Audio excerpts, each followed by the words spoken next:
Hey guys, welcome back to Trek on the Tube. I know I still have my review for the latest short treks, the last short treks of this new bundle to do, episode 10, Children of Mars, but there's been quite a lot of news and we're in full Star Trek Picard premiere season at the moment, so I thought maybe we could talk about that before the show comes out. It will be airing on the 23rd or 24th of this month, depending on where you live, and some of this information is relevant to Star Trek Picard, and you might want to hear about it before the show begins. So let's dive right in.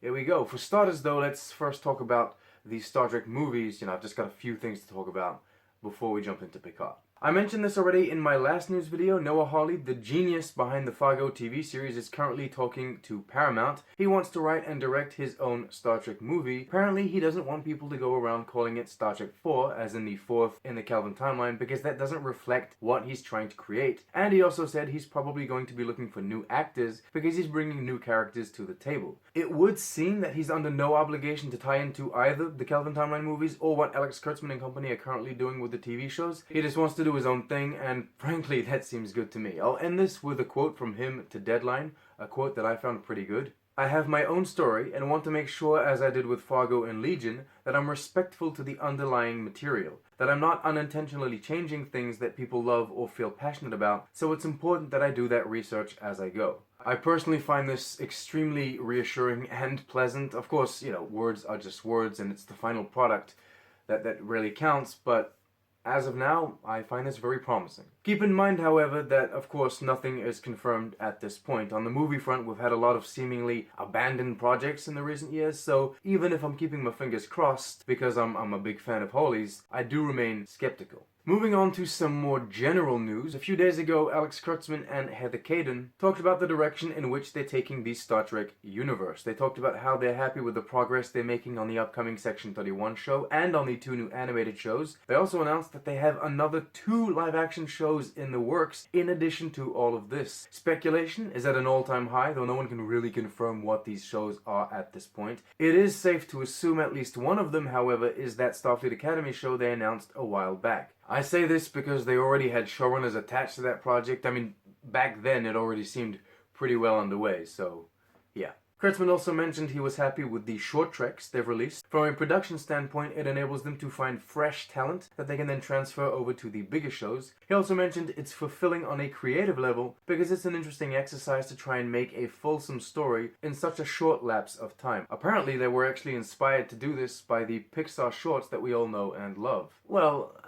I mean, you're not there yet, if I'm honest. But I guess being inspired and influenced by the best there is can only be a good thing. Side note, the short treks will be arriving on Netflix internationally sometime soon. Probably under the Discovery Trailers and More tab, just like last time. So if you're waiting on them, don't forget to check that out now and then. Speaking of Discovery, as we know, Season 3 is on its way. It's getting a 2020 release, and it would seem Production Weekly has listed it as being confirmed for a 4th season. It might be a little premature to talk about official renewal, however, because, CBS haven't actually pronounced themselves on this. They haven't given any official news thus far.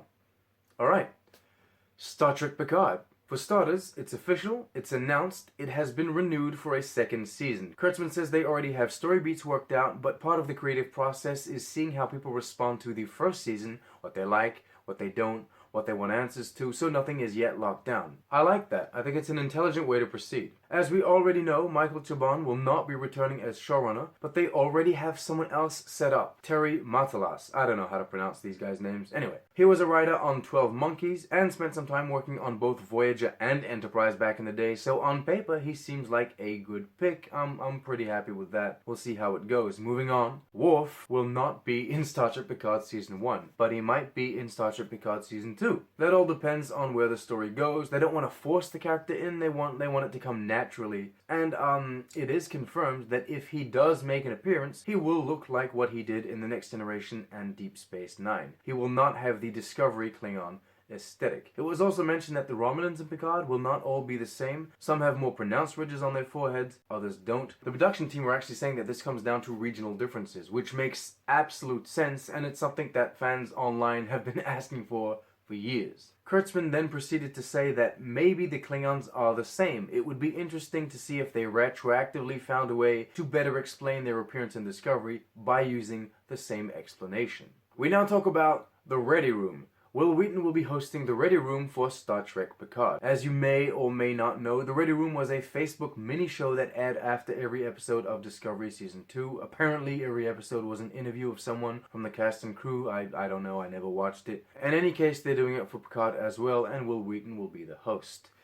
In case you missed all of the Ready Room episodes from Discovery Season 2, and you live in the US, and you have access to CBS All Access, and you want to watch them again, you can actually find them on CBS All Access. They put them there under the bonus features tab or whatever it is. I don't know. I live in Canada. I don't have access to CBS All Access. And there you go. That's pretty much it. As this video is being released, like I said before, we are in full premiere season of the show. China, the US, the UK, everyone is getting an exclusive premiere. I think they're airing the 3 first episodes at the screenings. So of course we're getting online videos like this one. I'm trying to stay away from spoilers as best I can, but I also want to get opinions, you know, see the reactions, and look, I mean, the reactions seem positive, so there you go. Alright, thank you so much for watching. Before I go, I did want to take the time to make a small announcement. Go and follow me on Twitter. It'll enable you to get all of this news much faster, because I retweet the articles and I talk about all these articles as they come out. But also I've decided to make 1 to 2 minute, you know, very short reaction videos to every episode of Picard this season. That content won't be available on YouTube.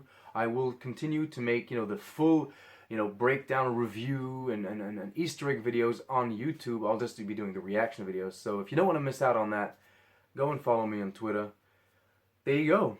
That's it. Again, thank you so much for watching. It means the world to me. Remember to like, subscribe, share with your friends. You can support this channel on Patreon if you so desire. And that's it. Live long and prosper. My review for the next short treks, the latest short treks, will be coming soon.